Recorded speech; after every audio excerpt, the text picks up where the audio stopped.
السلام علیکم ورحمۃ اللہ وبرکاتہ۔ الحمد للہ رب العالمین والصلاة والسلام علی رسولہ الکریم وعلی آلہ وصحبہ ومن سار علی نہجہ الی یوم الدین وسلم تسلیما کثیرا، اما بعد۔ ہم نے سابقہ درس میں آیت نمبر 204 سے تفسیر شروع کی تھی، ان آیات کو دہراتے ہیں۔ اعوذ باللہ من الشیطان الرجیم، وَمِنَ النَّاسِ مَن يُعْجِبُكَ قَوْلُهُ فِي الْحَيَاةِ الدُّنْيَا، اور لوگوں میں سے کچھ وہ بھی ہیں کہ جن کی باتیں آپ کو دنیا کی زندگی میں اچھی لگتی ہیں۔ وَيُشْهِدُ اللَّهَ عَلَى مَا فِي قَلْبِهِ، اور جو کچھ اس کے دل میں ہے اس پر اللہ تعالیٰ کو گواہ بناتا ہے۔ وَهُوَ أَلَدُّ الْخِصَامِ، اور وہ سخت جھگڑالو بھی ہے۔ اللہ تعالیٰ نے جب سابقہ آیتوں میں ذکر کیا ان لوگوں کا کہ جو دنیا کے چاہنے والے ہیں اور جو آخرت کے چاہنے والے ہیں، دنیا آخرت دونوں کی دعا کرتے ہیں، یعنی ایمان والے اور کافر، اس کے بعد منافقوں کا اس آیت میں ذکر ہوتا ہے، ان آیات میں ذکر آتا ہے کہ منافق بھی کون ہوتے ہیں، کہ جو دنیا کے حوالے سے بڑی باتیں جانتے ہیں، جن کی باتیں ظاہری طور پر بہت اچھی لگتی ہیں، اور وہ اپنے دل میں جو منافقت ہے، بے ایمانی ہے، کفر ہے، اس پر بھی اللہ کو گواہ بناتے ہوئے کہتے ہیں کہ ہم جو کہہ رہے ہیں سچ کہہ رہے ہیں، اللہ اس پر گواہ ہے۔ اور تیسری ان کی صفت بیان کی کہ وہ سخت جھگڑالو بھی ہیں، یعنی بڑے بدماش بھی ہیں۔ اور چوتھی ان کی صفت وَإِذَا تَوَلَّى سَعَىٰ فِي الْأَرْضِ، کہ جب زمین میں پھرتا چلتا ہے یا اس کو کوئی حکومت ملتی ہے تو پھر کیا ہے، لِيُفْسِدَ فِي الْأَرْضِ، زمین میں دنگا فساد کرتا ہے۔ وَيُهْلِكَ الْحَرْثَ وَالنَّسْلَ، اور کھیتیوں، نسلوں، جانوروں کو تباہ کرتا ہے، ہلاک کرتا ہے۔ وَاللَّهُ لَا يُحِبُّ الْفَسَادَ، اور اللہ تعالیٰ نہیں پسند کرتا دنگے فساد کو۔ وَإِذَا قِيلَ لَهُ اتَّقِ اللَّهَ، اور جب اسے کہا جاتا ہے کہ اللہ سے ڈر جا، أَخَذَتْهُ الْعِزَّةُ بِالْإِثْمِ، تو اس کو عزت جو ہے، اس کی عزت اور وقار کا خیال اس کو گناہ پر آمادہ کر دیتا ہے۔ فَحَسْبُهُ جَهَنَّمُ، بس اس کے لیے پھر کافی ہے جہنم ہی۔ وَلَبِئْسَ الْمِہَادُ، اور یقیناً بہت برا ٹھکانہ ہے۔ تو ان آیات میں اللہ نے ایسے لوگوں کی صفتیں بیان کی ہیں کہ جو منافقانہ روش اختیار کرتے ہیں اور زبانوں سے اپنے آپ کو بڑے نیک پاک بتاتے ہیں، جبکہ ان کے اعمال اور کردار جو ہیں اس کے برعکس ہوتے ہیں۔ اور اسی لیے علامہ ابن سعدی رحمۃ اللہ علیہ فرماتے ہیں کہ بات جو ہے وہ لوگوں کے زبانوں کی باتوں کی نہیں ہے، اصل جو ہے وہ ان کے عمل کو دیکھا جاتا ہے، کیا زبان کی بات عمل کے مطابق ہے یا نہیں ہے۔ اس لیے عمل جو ہے وہ ہے جو باتوں کی تصدیق کرتا ہے یا اس کو جھٹلاتا ہے۔ اس کے بعد اللہ تعالیٰ نے ایسے لوگوں کا ذکر کیا کہ جو اللہ کے لیے خالص مخلص ہوتے ہیں اور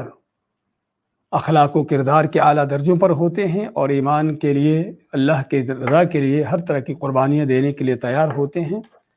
ان کا بیان فرماتا ہے وَمِنَ النَّاسِ، اور لوگوں میں سے کچھ وہ بھی ہیں، مَن يَشْرِي نَفْسَهُ ابْتِغَاءَ مَرْضَاتِ اللَّهِ، کہ جو اپنے آپ کو بیچ ڈالتا ہے، اپنی جان کو بیچ ڈالتا ہے، ابتغاء مرضات اللہ، اللہ کی رضا چاہنے کے لیے، یعنی اللہ کی رضا حاصل کرنے کے لیے اپنی خواہشات کو قربان کرتا ہے، اپنی جان بھی قربان کرتا ہے، اور مال جان ہر چیز جو بھی اللہ کی راہ میں دینے کی ضرورت ہے اس کو اللہ کی راہ میں دیتا ہے، یعنی اس کی ہر چیز اللہ تعالیٰ کے حکم کے مطابق ہے۔ واللہ رؤوف بالعباد، اور اللہ تعالیٰ بندوں پر بڑا ہی شفقت مہربانی کرنے والا ہے۔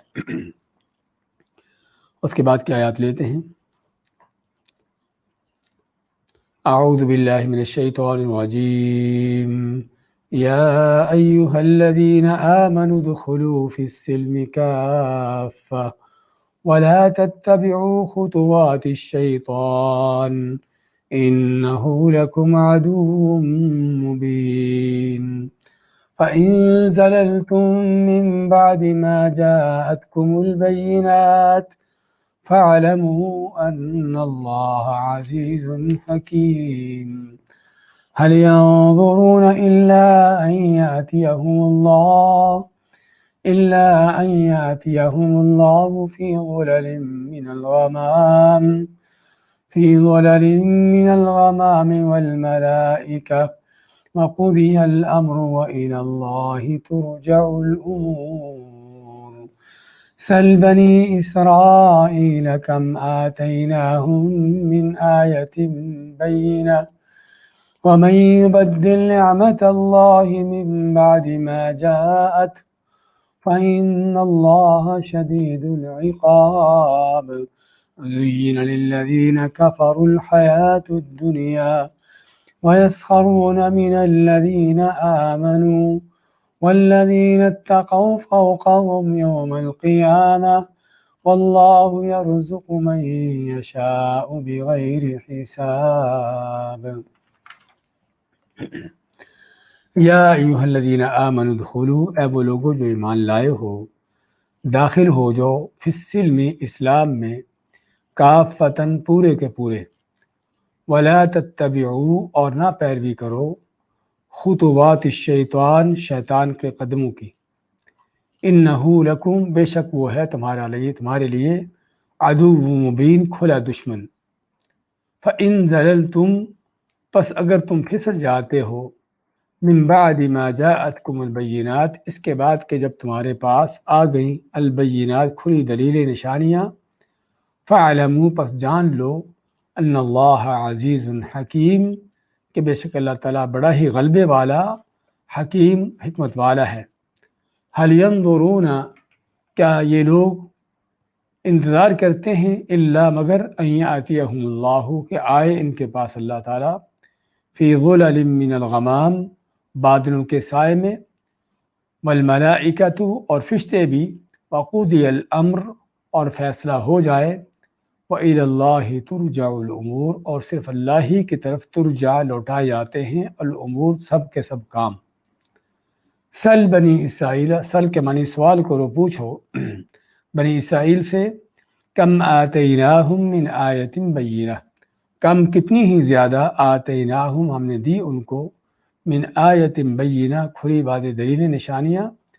ومن یبدل نعمت اللہ اور جو بھی بدلتا ہے اللہ کی نعمت کو، من بعد ما جاءتہ اس کے بعد جب اس کے پاس آ گئی، اس کے بعد نعمت کو بدلتا ہے، فإن اللہ شدید العقاب پس بے شک اللہ تعالیٰ سخت پکڑ والا ہے۔ زین للذین کفروا الحیات الدنیا، زین مزین کی گئی، خوبصورت بنائی گئی ان لوگوں کے لیے جنہوں نے کفر کیا، الحیات الدنیا دنیا کی زندگی، ویسخرون من الذین آمنوا، ویسخرون اور مذاق اڑاتے ہیں، مسخرہ کرتے ہیں، من الذین ان لوگوں کا، آمنوا جو ایمان لائے، والذین اتقوا فوقهم یوم القیامہ اور جبکہ وہ لوگ جو متقی پرہیزگار ہیں وہ ان سے اوپر ہوں گے،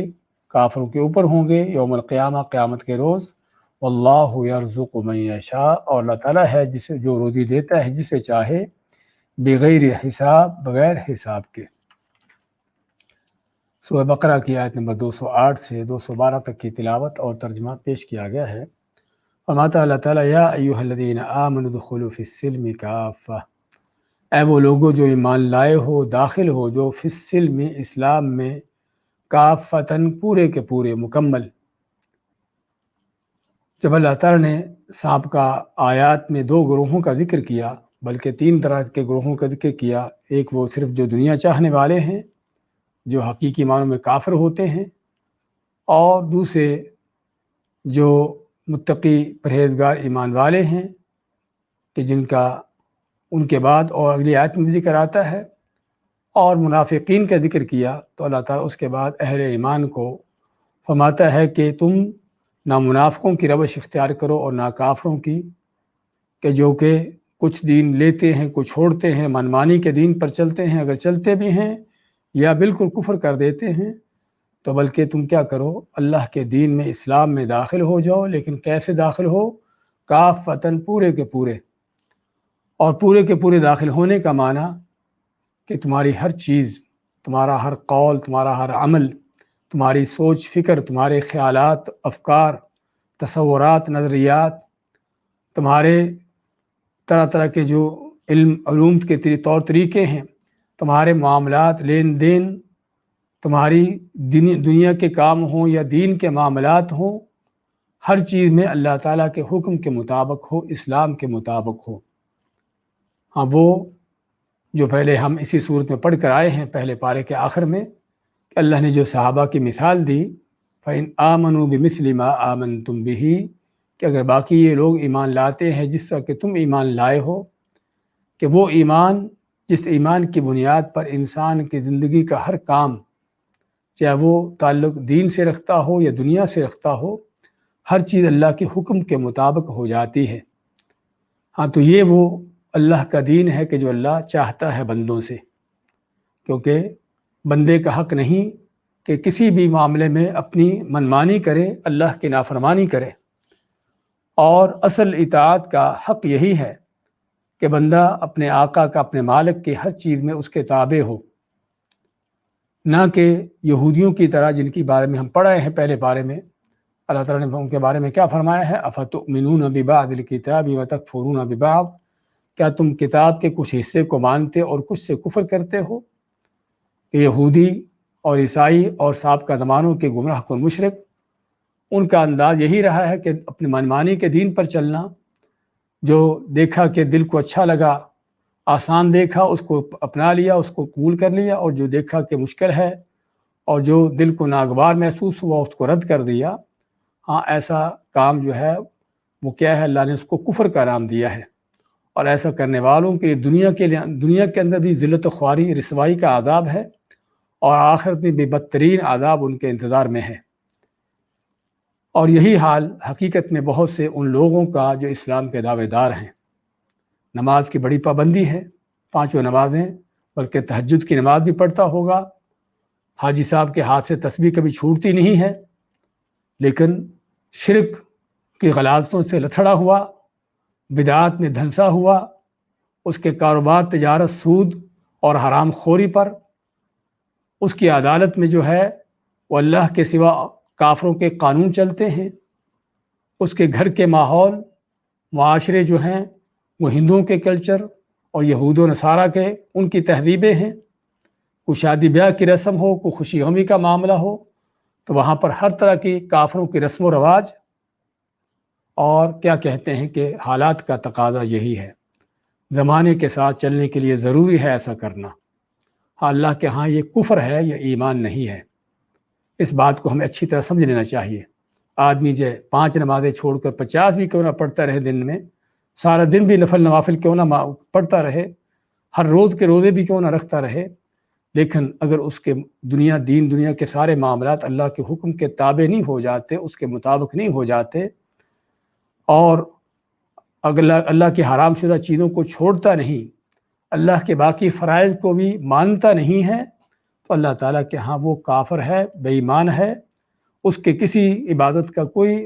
اللہ کے ہاں معیار ہی نہیں، کوئی اعتبار ہی نہیں ہے۔ اور یہ بات ہم صرف کوئی نظریاتی بات نہیں کر رہے، ہمارے سامنے تاریخ کی مثالیں ہیں،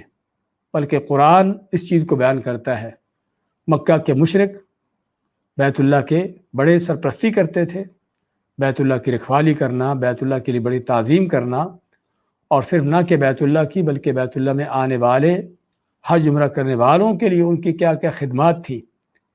کیا کیا ان کے قربانیاں تھیں ان لوگوں کے لیے۔ آج مکہ میں جانے والے کو اپنے ساتھ بہت بڑے اخراجات لے کے جانا پڑتا ہے، وہاں پر رہنے کے لیے، وہاں پر کھانے پینے کے لیے۔ اور وہ زمانہ اسلام سے پہلے کا مشرکوں کا زمانہ ایسا تھا کہ جب مکہ میں آنے والے کو نہ گھر لینے کی ضرورت ہوتی تھی، اور بلکہ اس کو کھانے پینے کے لیے بھی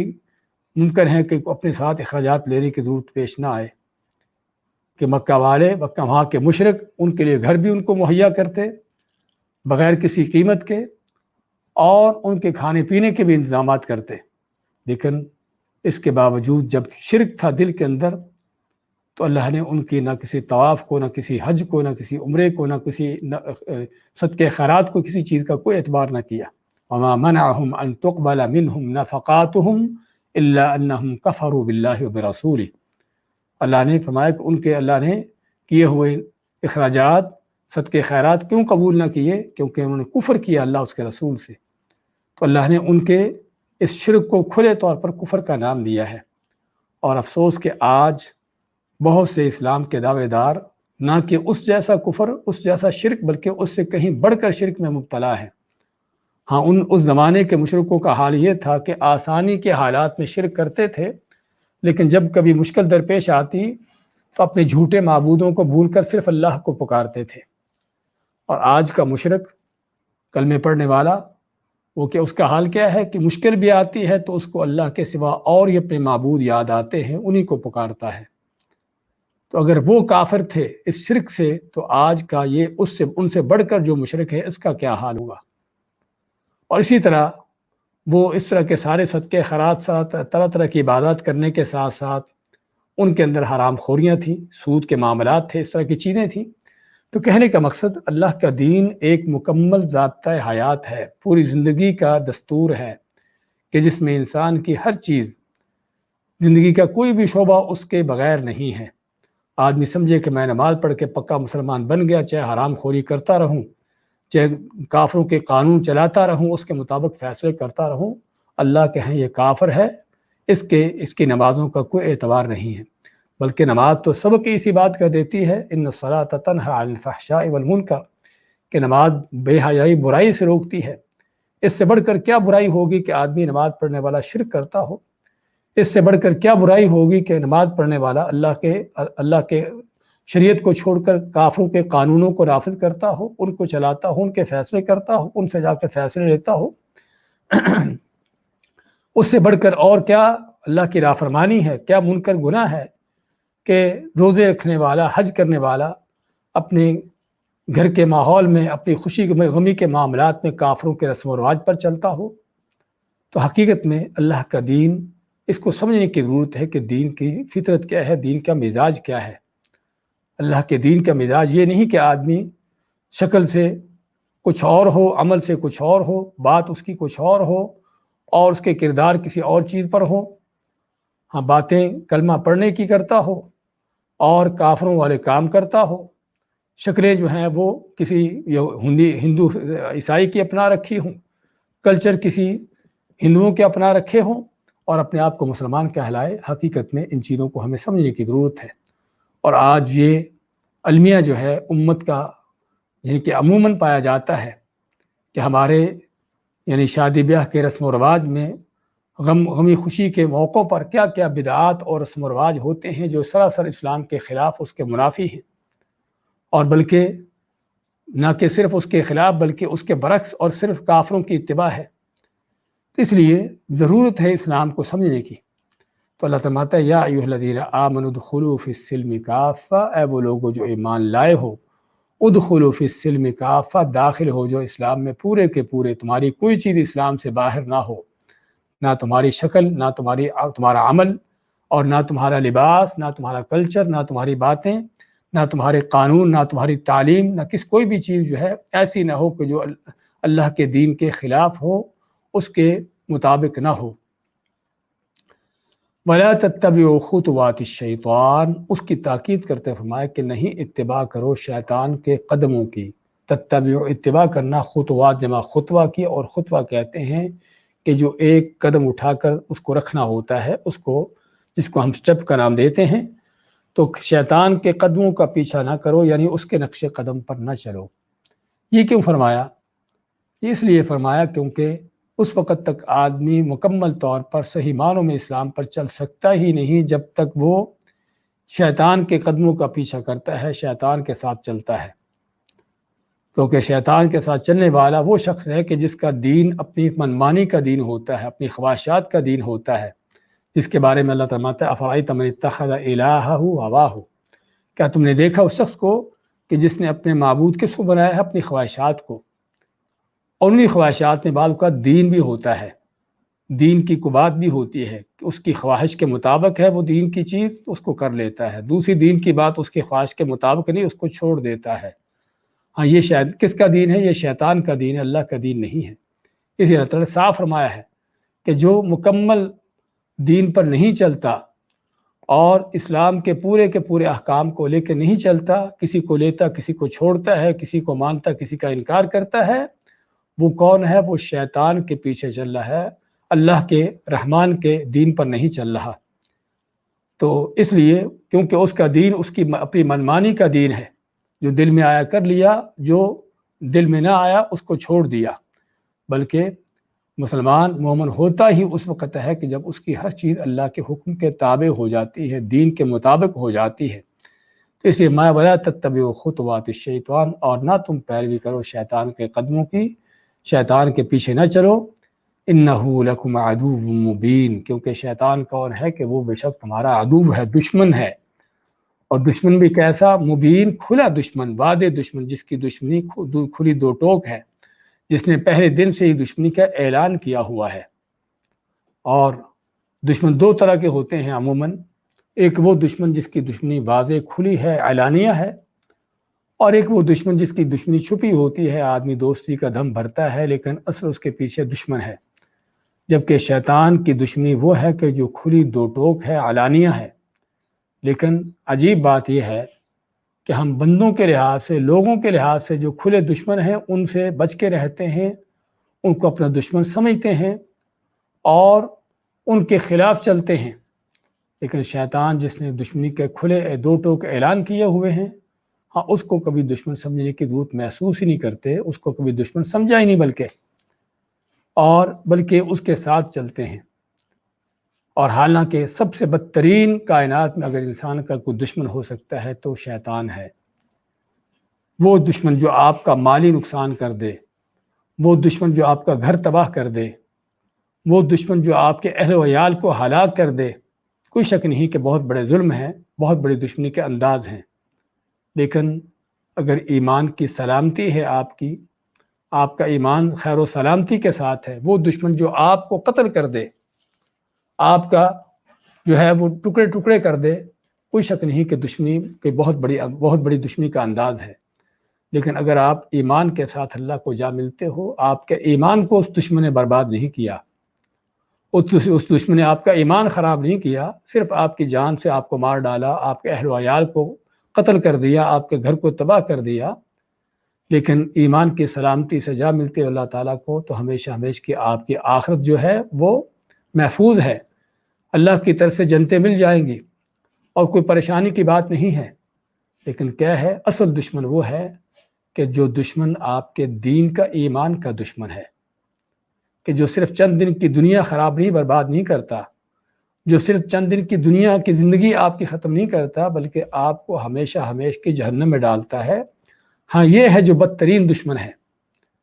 تو اس لیے شیطان کے بارے میں اللہ نے قرآن کریم میں صرف یہاں پر نہیں بلکہ کئی جگہوں پر اس بات کا کھل کر وعدہ کیا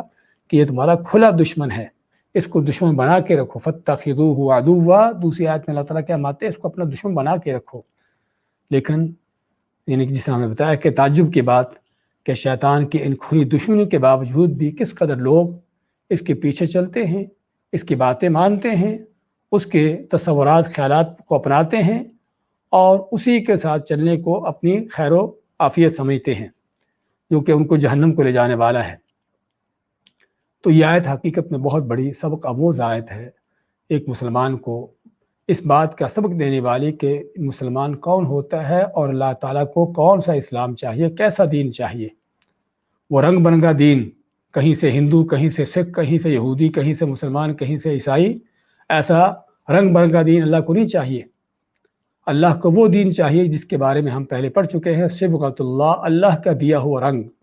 کہ جس رنگ میں جب مسلمان رنگا جاتا ہے تو اس کی ہر چیز اللہ کے لیے ہو جاتی ہے، اس کی ہر چیز اللہ کے حکم کے مطابق ہو جاتی ہے۔ تو اس کے بعد ماتا یا ایھا الذین آمنوا ادخلوا فی السلم کافہ، اے وہ لوگوں کہ جو ایمان لائے ہو، داخل ہو جو اسلام میں پورے کے پورے، ولا تتبعوا خطوات الشیطان، اور نہیں پیروی کرو شیطان کے قدموں کی، انہ لکم عدو مبین، بے شک وہ تمہارا کھلا واضح دشمن ہے۔ فإن زللتم، پس اگر تم پھسل جاتے ہو، من بعد ما جاءتکم البینات، اس کے بعد کہ جب تمہارے پاس کھلی دلیلیں، واضح نشانیاں آ بھی گئیں۔ اور کھلی دلیلیں، واضح نشانیاں کون سی ہیں؟ اللہ تعالیٰ کی سب سے پہلے تو اللہ کی طرف سے اعلان، اللہ نے جو سابقہ آیت میں فرما دیا کہ دین میں، اسلام میں پورے کے پورے داخل ہو، شیطان کے پیچھے نہ چلو کیونکہ تمہارا کھلا دشمن ہے۔ ایسی کھلی دو ٹوک باتیں آ جانے کے بعد بھی، اللہ کی عظمت کی نشانیاں دیکھ لینے کے بعد بھی، اللہ کے طرف سے عذاب پکڑ کے معاملات سبھی جان لینے کے بعد بھی کہ اللہ تعالیٰ کی پکڑ کیسی ہے، اللہ کیسے کیسے اپنے دشمنوں کو، اپنے نافرمانوں کو عذاب دیتا، ان کی پکڑ کرتا ہے، ایسی چیزیں دیکھنے کے بعد بھی تم ہے فَإِن زَلَلْتُمْ، پھر بھی تم اگر پھسلتے ہو، اور پھسلنے کا لفظ ہم کو معنی دیتا ہے کہ یہاں پر واقعی ہی کوئی ایسی چیز ہے کہ جو انسان کو پھسلا رہی ہے، کیونکہ پھسلنے کا لفظ کہاں پر استعمال ہوتا ہے کہ ایسی سرزمین پر کہ جو جہاں پر مٹی ہو، پانی ہو، چکنی مٹی ہو، جہاں پر آدمی کا پاؤں نہ جمتا ہو، اور وہ آدمی سے پاؤں رکھتا ہے اس لیے کہ تاکہ وہاں سے آگے چلے، لیکن وہ اس کو پھسلا کے گرا دیتی ہے یا اس کو رستے سے ہٹا دیتی ہے۔ تو یہاں سے کیا پتہ چلا شیطان کے ہتھ کنڈوں کا، شیطان اور شیطان نما جو انسان ہیں ان کے جو ہتھ کنڈے ہیں کیسے کیسے وہ پھسلانے کے ہوتے ہیں کہ جہاں پر آدمی صحیح چلنا چاہتا بھی ہے تو تب بھی نہیں چل پاتا۔ تو جس میں اس بات کا بیان ہے کہ شیطان کی سازشیں، شیطانی لوگوں کے ہتھ کنڈے کیسے کیسے خطرناک ہیں، کیسے کیسے اس انداز کے ہیں کہ جس میں آدمی صحیح رستے پر چلنے سے پھسل جاتا ہے۔ تو ہمارے اللہ تعالیٰ کہ اگر تم کھلی دلیلیں، واضح دلیلیں آ جانے کے بعد پھر بھی پھسلتے ہو، فَإِن زَلَلْتُمْ، پس اگر تم پھسل جاتے ہو، مِن بَعْدِ مَا جَاءَتْكُمُ الْبَيِّنَاتُ، اس کے بعد کہ جب کھلی واضح نشانیاں آ بھی گئیں، اللہ کے دو ٹوک احکام مل بھی گئے، اللہ نے ہر چیز کو کھل کر واضح بیان بھی کر دیا، کیا ایمان ہے، کیا کفر ہے، کیا توحید ہے، کیا شرک ہے، کیا نیکی ہے، کیا برائی ہے، کون سی چیز اللہ تعالیٰ کی رضا کی ہے، کون سی اللہ کی ناراضگی کی ہے، اس کے بعد بھی تم پھسلتے ہو تو پھر کیا ہے، فَاعْلَمُوا، جان لو، ان اللہ عزیز حکیم، کہ بے شک اللہ تعالیٰ پھر بڑا ہی عزیز ہے، حکیم ہے۔ اللہ تعالیٰ کے دو نام جن میں اللہ تعالیٰ کی دو صفتیں، اور ان دونوں ناموں اور دونوں صفتوں کی مناسبت کیا آیت کے ساتھ حقیقت میں وارننگ ہے۔ اللہ نے پہلے تو صحیح رستہ جو جنتوں کو جانے والا، اللہ کی رضا حاصل کرنے والا وہ بتایا، اس رستے کو بتانے کے بعد شیطان کے رستے سے ہٹنے کی، اس سے دور رہنے کی تلقین کی، اور پھر تنبیہ کی کہ اگر تم پھر بھی پھسل جاتے ہو تو پھر نہ سمجھو کہ اللہ تعالیٰ تم کو چھوڑ دے گا اور تمہاری پکڑ نہیں کر سکے گا، تم سے کوئی بدلہ نہیں لے گا، بلکہ جان لو اگر پھر بھی تم یعنی کہ جانتے بوجھتے پھر بھی تم کفر بے ایمانی کی طرف جاتے ہو، اللہ کی نافرمانیاں کرتے ہو، تو پھر اللہ تعالیٰ بڑا ہی غلبے والا ہے، ایسا غلبے والا ہے کہ جس کا ہر چیز پر غلبہ ہے، کہ جس کے قبضے سے، اس کے کنٹرول سے، اس کے اختیار سے کوئی چیز باہر نہیں ہے۔ وہ جب چاہے، جس وقت چاہے، بڑے سے بڑے کافر ظالم کو، بلکہ ایک نہیں پوری دنیا کے کافروں کو بھی ملیا میٹ کر دے، ان کو رگڑ کے رکھ دے، اللہ تعالیٰ کو نہ کوئی روکنے والا، نہ کوئی پوچھنے والا، نہ کوئی اللہ تعالیٰ سے اس طرح کی چیز ہونا، اس میں کوئی رکاوٹ پیدا ہونے والی کوئی ایسی چیز نہیں، بلکہ اللہ عزیز ہے، جس کا عزیز ہونے کا معنی اس کا پوری طرح سے غلبہ ہے کہ وہ جو چیز چاہے جب چاہے کر دیتا ہے، اور اس کے ساتھ ساتھ میں کہ وہ حکیم بھی ہے۔ حکیم کے اندر کیا معنی؟ اللہ تعالیٰ کی حکمت، کیونکہ بعض اوقات آدمی اس طرح کی آیتوں کو پڑھتے ہوئے دیکھتا ہے کسی بدمعاش کو، کسی ظالم کو،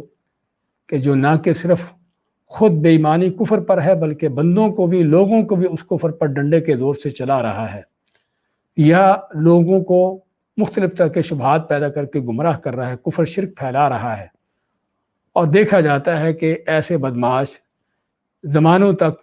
کئی سالوں تک جو ہے وہ چھوٹے رہتے ہیں، اپنی بدمعاشی کرتے رہتے ہیں، اور ہمارے سامنے تاریخ کی مثالیں ہیں۔ فرعون نے کتنے سال تک بنی اسرائیل کے بچوں کو قتل کیا، کس قدر ان سے خون کی ندیاں بہائیں، کیا ظلم و ستم ڈھائے، اور کئی سالوں تک، دسیوں سالوں تک اس کے ظلم ستم کا سلسلہ چلتا رہا۔ تو یہاں پر آدمی بعض اوقات اس طرح کی چیزیں دیکھ کر کہتا ہے کہ اللہ تعالیٰ اگر بڑا غلبے والا ہے اور جب چاہے اس طرح کے ظالموں کو جب چاہے رگڑ دے، تو اللہ تعالیٰ کیوں نہیں پکڑ کرتا ان کی؟ تو اللہ نے ساتھ یہ بھی فرما دیا کہ وہ حکیم ہے۔ حکیم ہونے کا معنی کہ اس کی ہر چیز کسی حکمت کے تحت ہوتی ہے۔ اگر کسی ظالم کو، کسی بدمعاش کو، کسی کافر مشرک بے ایمان کو اللہ تعالیٰ ڈھیل دیے ہوئے ہے، اس کی پکڑ نہیں کر رہا، تو اس کے پیچھے بھی اللہ کی حکمت ہوتی ہے کہ اللہ تعالیٰ ایک طرف تو اس ظالم کو ڈھیل دے کر تاکہ اس کو اور ظلم کے لیے چھٹی دے دے، اور تاکہ ایک ہی بار اس کی پکڑ کر کے پورے ظلم کے حساب چکائے اس سے، اور تاکہ مظلوم جس پر ظلم ہوتا ہے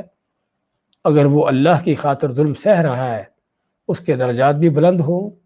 جنتم اس کو اعلیٰ مقام میں مل جائیں،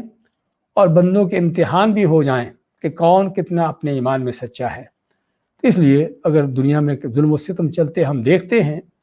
اور بعض اوقات ظلم کی انتہا ہوتی ہے،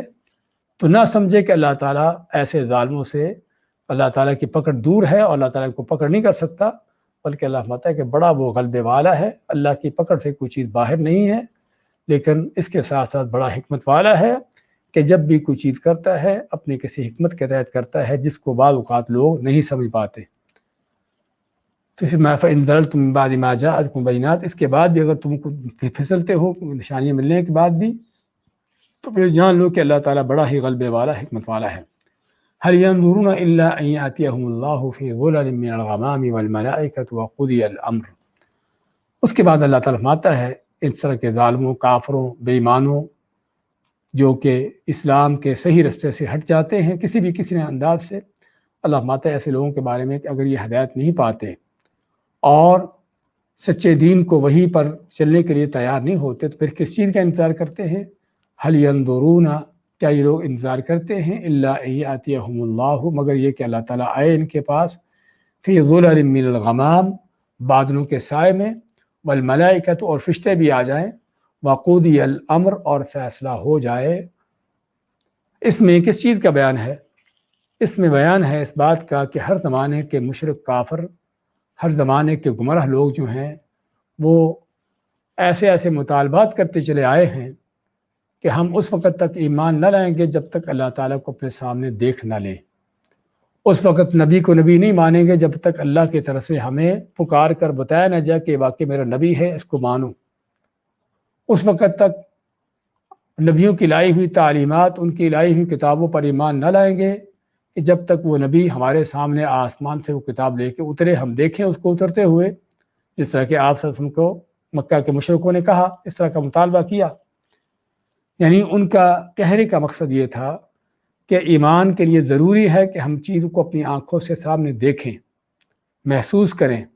اور واقعی ہی جس طرح کے دنیاوی چیزیں ہمارے سامنے محسوس ہوتی ہیں، کچھ دیکھتے ہیں، کچھ سنتے ہیں، کچھ چکھتے ہیں، کچھ بھی ہے،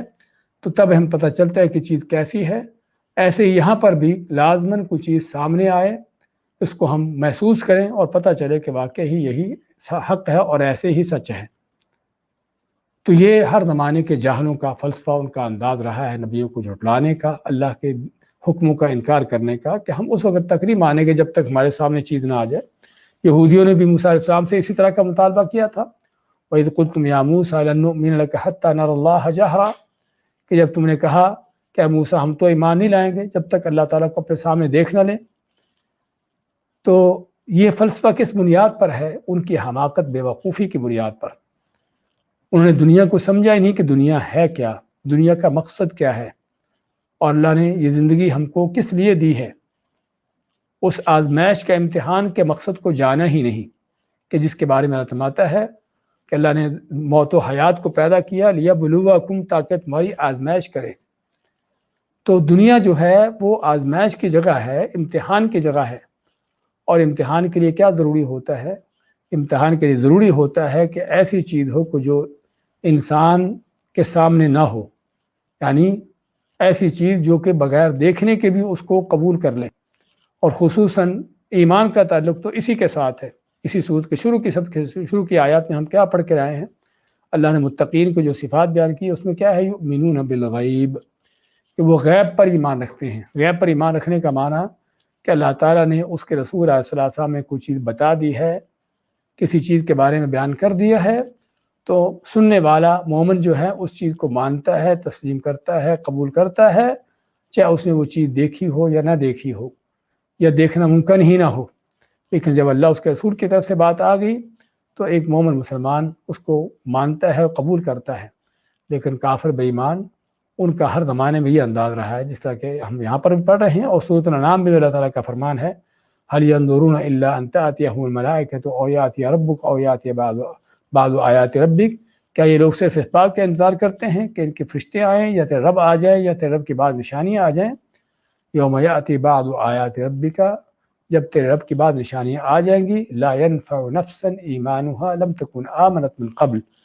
کہ وہ جان، وہ انسان کہ جس نے پہلے ایمان نہیں لایا تھا، اب اس کا ایمان لانے کا فائدہ نہیں۔ کیوں فائدہ نہیں؟ کیونکہ اب جو ہے حقیقتیں کھل کے سامنے آ گئی، اب آزمائش کا وقت ختم ہو گیا، اب پردہ کشائی ہو گئی۔ ہاں، ایمان کا وقت وہ تھا کہ جب ابھی تک چیز غیب میں تھی، پردے میں تھی۔ ہاں، اللہ کی بات مانتے ہوئے اس کو تسلیم کر لیا، قبول کر لیا، پتہ چلا کہ واقعی ہی اللہ کی بات کو ماننے والا ہے۔ اللہ کے نبی صلی اللہ علیہ وسلم نے کس چیز کے بارے میں بیان کر دیا ہے کہ چیز ایسے ہوتی ہے، اس کو قبول کر لیا، تسلیم کر لیا، چاہے وہ چیز نہ دیکھی ہے نہ سنی ہے، لیکن اللہ کے نبی سے سن لیا تو اتنا کافی ہے۔ یہ ہے مومن کا انداز۔ لیکن جو یہ کہے کہ میں اس وقت تک مانوں گا نہیں جب تک اپنے سامنے دیکھوں نہیں، ہاں تو یہ مومن نہیں ہے۔ یہ کیا ہے؟ یہ اپنی عقل کا بندہ ہے، عقل پرست ہے، کہ وہ چیز جو عقل میں آ گئی، جو چیز آنکھوں نے دیکھ لی اس کو قبول کر لیا، جو نہیں دیکھی اس کو رد کر دیا۔ ہاں تو یہ کیا ہے؟ یہ اللہ کا بندہ ہے ہی نہیں۔ تو کہنے کا مقصد تو یہاں پر اس چیز کا بیان ہوتا ہے کہ یعنی کہ لوگ جو ہے ہر زمانے میں اس طرح کے غلط جو مطالبے کرتے چلے آئے ہیں، اس وقت تک ہم ایمان نہیں لائیں گے جب تک جو اپنے سامنے دیکھ نہ لیں چیزوں کو، اللہ کو دیکھنے، فرشتوں کو دیکھیں یا قیامت کو اپنے سامنے آتے دیکھیں۔ تو اللہ فرماتا ہے کہ اگر یہ اس طرح کی باتیں کرتے ہیں تو اس کا مطلب یہ اس انتظار میں ہے کہ اللہ تعالیٰ آ جائے بادلوں میں اور فرشتے بھی آ جائیں اور فیصلہ ہو جائے، کیونکہ اس وقت کیا ہے؟ اس وقت پردے فاش ہو جاتے ہیں، حقیقتیں کھل جاتی ہیں، امتحان کا وقت ختم ہو جاتا ہے، پھر فیصلے کا وقت ہوتا ہے۔ اس لیے میں وقودی الامر، پھر فیصلے کا وقت ہوتا ہے، پھر امتحان کا وقت نہیں ہے، پھر فیصلے کا وقت ہے کہ تم نے کیا کیا تھا اور کیا کر کے آئے ہو۔ اس لیے اصل امتحان اس وقت ہے جب تک معاملات غیب میں ہیں، چھپے ہوئے ہیں، کہ کون ہے کہ جو ان کو مانتا ہے، ان کو تسلیم کرتا ہے، اور کون ہے کہ جو ان کا رد کرتا ہے۔ لِيَعْلَمَ اللَّهُ مَن يَخَافُهُ بِالْغَيْبِ، تاکہ اللہ تعالیٰ جان لے کہ کون ہے کہ جو اس سے غیب میں ڈرنے والا ہے۔ تو یہ ہے اصل اسلام کا بنیاد۔ اسلام کے بنیادی عقیدہ جو ہے اللہ اس کے رسول کو سچا مانتے ہوئے غیبی باتوں پر ایمان لانا، ان حقیقتوں کو جاننا اور ان کو تسلیم کرنا، اور جو صرف آنکھوں سے دیکھ کر، کانوں سے سن کر ہی ان چیزوں کو مانتا ہے، سنتا ہے، جب تک دیکھ نہ لے، اس کا مطلب کہ وہ اللہ پر ایمان نہیں رکھنے والا۔ تو اللہ تعالیٰ مانتا ہے کہ ایسا کرنے والے پھر وہ انتظار میں، اس بات کے انتظار میں ہے کہ جب اللہ کی طرف سے فیصلے کا وقت آ جائے، قیامت کا دن آ جائے اور اللہ تعالیٰ نزول فرمائے جس طرح کہ اللہ کی ذات کے لائق ہے، اور فرشتے بھی آ جائیں، صف در صف جو ہے فرشتے کھڑے ہو جائیں، اور اللہ کی طرف سے فیصلے کا وقت آ جائے، فیصلے اللہ کی طرف سے ہونے کا وقت آ جائے۔ تو یہ ہے قیامت کا دن، یہ ہے آخرت کی عدالت کا دن، کہ جس میں اللہ تعالیٰ آئے گا، آسمان سے نزول فرمائے گا جس طرح کہ اس کی ذات کے لائق ہے۔ وَجَاءَ رَبُّكَ وَالْمَلَكُ صَفًّا صَفًّا، جس طرح کہ فرماتا ہے کہ آ گیا تیرا رب اور فرشتے ہوں گے صف در صف۔ تو اللہ تعالیٰ کا نزول کس طرح سے ہوگا، یہ وہ چیزیں ہیں کہ جس کا اللہ نے ہم کو علم نہیں دیا۔ ہاں، یہ بتایا کہ اللہ کا نزول ہوتا ہے اور ہوتا ہر رات کو ہوتا ہے، جب رات کا تہائی حصہ باقی رہتا ہے تو اللہ تعالیٰ آسمان دنیا پر نازل ہوتا ہے، لیکن کس طرح نازل ہوتا ہے اللہ نے اس کا ہم کو علم نہیں دیا۔ اللہ آسمان دنیا پر آتا ہے تو اللہ کا عرش خالی ہو جاتا ہے، اللہ نے ہم کو اس طرح کی چیزیں نہیں بتائیں۔ تو چنانچہ ایک مومن مسلمان کا فرض بنتا ہے اللہ تعالیٰ کی اس طرح کی صفات کے بارے میں، اللہ تعالیٰ کے اس طرح کے افعال کے بارے میں، کہ اللہ نے جو بیان کر دیا ہے قرآن کریم میں، اللہ کے نبی صلی اللہ علیہ وسلم کی صحیح حدیث میں کوئی اس طرح کی چیز آ گئی ہے تو ان چیزوں پر ایمان لانا، نہ تو ان کا انکار کرنا، ان پر ایمان لانا، اور نہ ہی ان کے معنی بدلنا کہ اس کا معنی یہ ہو سکتا ہے، اس کا معنی ایسا ہو سکتا ہے، ویسا ہو سکتا ہے، اس کی تعبیلیں کر کے اس کو اصل معنی سے بدل دینا، اور نہ ہی اس کی کیفیتیں معلوم کرنے کی کوشش کرنا یا کیفیتیں بتانا کہ ایسے ایسے ہوتا ہے، کیونکہ جب اللہ نے ہم کو اس کی کیفیت بتائی نہیں تو کیسے پھر اس کو ہم بیان کریں گے۔ اور نہ ہی اس کی تشبیہ دینا کہ یہ جس طرح فلاں آدمی کرتا ہے، جس طرح انسان کرتا ہے، ایسے اللہ تعالیٰ کر رہا ہے، کیونکہ اللہ ہم کو پتہ ہی نہیں کہ اللہ تعالیٰ کو چیز کیسے کر رہا ہے۔ تو اس لیے اہل حق کا، صحابہ تابعین کرام، قرآن و سنت پر چلنے والے لوگوں کا جو انداز ہے اللہ تعالیٰ کی صفات کے بارے میں، جو ان کا عقیدہ ہے، وہ کیا ہے کہ اللہ تعالیٰ کی ہر صفت کو، اللہ تعالیٰ کے ہر نام کو مانتے ہیں، تسلیم کرتے ہیں، اس پر ایمان لاتے ہیں، نہ تو اس کا انکار کرتے ہیں، نہ اس کی تعویلیں کرتے ہیں، تحریف کرتے ہیں، اور نہ ہی اس کی مثالیں تشبیہ پہ بیان کرتے ہیں، اور نہ ہی اس کی کیفیتیں بیان کرتے ہیں کہ وہ کیسے ہیں۔ اس کے مد مقابل اہل باطل کا، گمراہ لوگوں کا انداز ہوتا ہے کہ ایسی چیزوں کا یا تو انکار ہی کر دیا کہ اللہ تعالیٰ کیسے نازل ہوگا، یہ تو چیز ممکن ہی نہیں ہے، اور بات دوسرے نے کہ اللہ تعالیٰ کا نزول تو کیسے ممکن ہے، ہاں اللہ تعالیٰ کی سلطنت، اللہ کی حکومت، اور پتہ نہیں کیا کیا اس کو نام دے کر اس کی ایسی تعویلیں کی کہ جس کا نتیجہ انکار ہی ہے۔ کیونکہ اللہ تعالیٰ کے اسماء و صفات کا یہ انداز جو ہمیں بیان کیا ہے کہ ان کو بغیر انکار کیے ماننا، بغیر تعویل تحریف کیے، بغیر اس کی تشبیہ مثال دیے، اور بغیر اس کی کیفیتیں بیان کیے، یہ ہے جو اصل عقیدہ ہے۔ اور جو اس کے خلاف کو عقیدہ اختیار کرتا ہے وہ حقیقت میں وہ اللہ کے نام و صفات کا انکار کر رہا ہے، اور اللہ تعالیٰ کے نام و صفات کا انکار حقیقت میں انسان کو کفر تک پہنچا دیتا ہے۔ تو بات کر رہے تھے کہ اللہ تعالیٰ کا فرمان کہ یہ کافر بے ایمان جو نہیں ماننے کے لیے تیار ہوتے، کیا اس بات کے انتظار میں ہیں الا ان یاتیہم اللہ فی ظلل من الغمام، کہ آج اللہ تعالیٰ ان کے پاس فی ظلل من الغمام، بادلوں کے سائے میں، اور وہ کیسے ہوگا اللہ تعالیٰ ہی اس چیز کو بہتر جانتا ہے، کیونکہ اللہ نے ہم کو اس کی کیفیتیں بیان نہیں کی۔ والملائکۃ، و فرشتے بھی آ جائیں، وقضی الامر، اور فیصلہ ہو جائے اللہ تعالیٰ کی طرف سے، فیصلے کے لیے جو ہے عدالت لگ جائے۔ وَإِلَى اللَّهِ تُرْجَعُ الْأُمُورُ، اور صرف اللہ ہی کی طرف لوٹائے جاتے ہیں الامور، سب کے سب معاملات، سب کے سب کام، چاہے وہ کام دنیا کا ہو یا دین کا ہو، چاہے وہ معاملہ نیکی کا ہو یا برائی کا ہو، چاہے وہ انسان کے کسی بھی لحاظ سے اس کی یعنی کہ خیر کی بات ہو یا شر کی بات ہو، اس کے لیے کوئی مشکل مصیبت ہو یا خوشی اور مسرت کی چیز ہو، ہر چیز کا معاملہ اللہ کی طرف لوٹتا ہے۔ وہی انسان کو نعمتیں دیتا ہے، اسی کی طرف سے انسان کے لیے جو ہے مصائب و آلام مقدر ہوتے ہیں، وہی لوگوں کے مشکلات معاملات کو حل کرتا ہے، اور اسی کی تقدیر سے مصائب و آفات بھی پڑتی ہیں، اور پھر آدمی جو نیکی برائی کرتا ہے اس کا معاملہ بھی وہ بھی اللہ کے پاس جاتی ہے، اور قیامت کے دن بھی سبھی کے سبھی فیصلے صرف اللہ کے ہاتھ میں ہوں گے۔ وہاں پر نہ کسی کی مجال ہوگی اور نہ کسی کو پر مارنے کا موقع ہوگا اللہ کے سامنے کہ اپنی طرف سے کوئی فیصلہ کر دے۔ تو اس لیے تمام ہر طرح کے معاملات اللہ کی طرف لوٹائے جاتے ہیں، وہی ان کے فیصلے کرتا ہے اور وہی ان کے معاملات نپٹاتا ہے۔ سل بنی اسرائیل، سل پوچھو، سوال کرو بنی اسرائیل سے، کم آتیناہم من آیت بینہ، کہ کتنی ہی زیادہ ہم نے دی ان کو کھلی دلیلیں، کھلی نشانیاں۔ وہ نشانیاں طرح طرح کی تھیں، جس میں سب سے بڑی موسیٰ علیہ السلام کو جو اللہ نے لاٹھی عصا دیا تھا، ید بیضا، کہ بغل میں ہاتھ ڈالتے تو چمکتا ہوا سفید نکلتا، طوفان جو بھیجے، ٹڈیاں بھیجی، سمندر کا پھٹنا، صحراؤں میں بادلوں کا سایہ دینا، ان کے لیے منصربوں کا انتظام کرنا، پانی کے لیے چشمے نکال دینا ان کے لیے، اور طرح طرح کے اللہ تعالیٰ کی وہ نعمتیں جو اللہ نے بنی اسرائیل پر کی۔ تو اللہ فرماتا ہے کہ بنی اسرائیل سے پوچھو کہ ہم نے کتنی ہی زیادہ ان کو کھلی دلیلیں، نشانیاں، نعمتیں دی۔ اس لیے فرمایا وَمَن يُبَدِّلْ نِعْمَتَ اللَّهِ، تو بینہ سے مراد یہاں پر عام کوئی دین کی کوئی معجزہ، کوئی نشانی صرف نہیں، بلکہ بینہ سے مراد ہر طرح کی نعمتیں ہیں، چاہے وہ دین کی ہوں یا دنیا کی ہوں، معجزات ہوں یا کچھ بھی ہو۔ تو اسی علامات وَمَن يُبَدِّلْ نِعْمَتَ اللَّهِ، اور جو بھی بدلتا ہے اللہ کی نعمت کو، بعد ما جاءتہ، اس کے بعد جب اس کے پاس آ گئی، اور من بعد ما جاءتہ، اس کے بعد جب اس کے پاس آ گئی،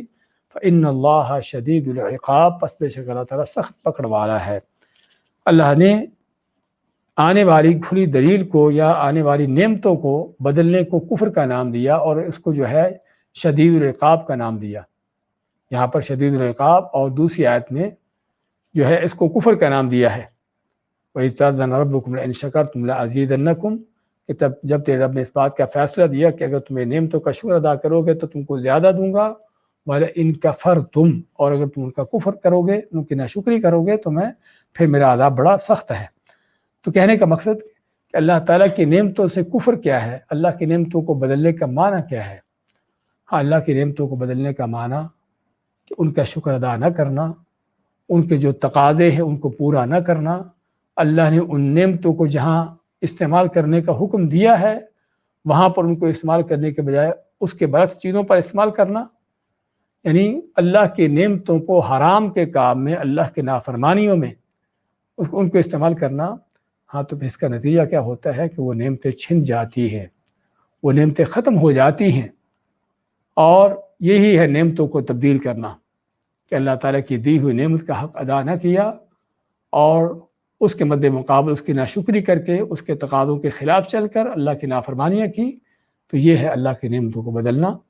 تو جس کے بعد بات میں میں بدل نعمت اللہ، اور جو بھی بدلتا اللہ کی نعمت کو من بعد ما جاءتہ، اس کے بعد جب اس کے پاس آ گئی، فإن اللہ شدید العقاب، پس بے شک اللہ تعالیٰ پھر بڑے سخت پکڑ والا ہے۔ یہاں پر اس آیت میں بنی اسرائیل کا ذکر کیوں کیا کہ بنی اسرائیل سے پوچھو کہ کتنی ہی ہم نے ان کو نعمتیں دی، لیکن ان نعمتوں کی انہوں نے ناشکری کی، ناقدری کی، کفر کیا، تو نعمتیں بدل گئی، نعمتوں کے بجائے عذاب پڑے، رحمتوں کے بجائے لعنتیں پڑی۔ تو بنی اسرائیل سے پوچھو، بنی اسرائیل سے سوال کرنے کے پیچھے دو چیزیں ہیں۔ ایک تو اس لحاظ سے کہ بنی اسرائیل وہ قوم ہے کہ جن پر اللہ تعالیٰ نے بے شمار نعمتیں کی ہیں،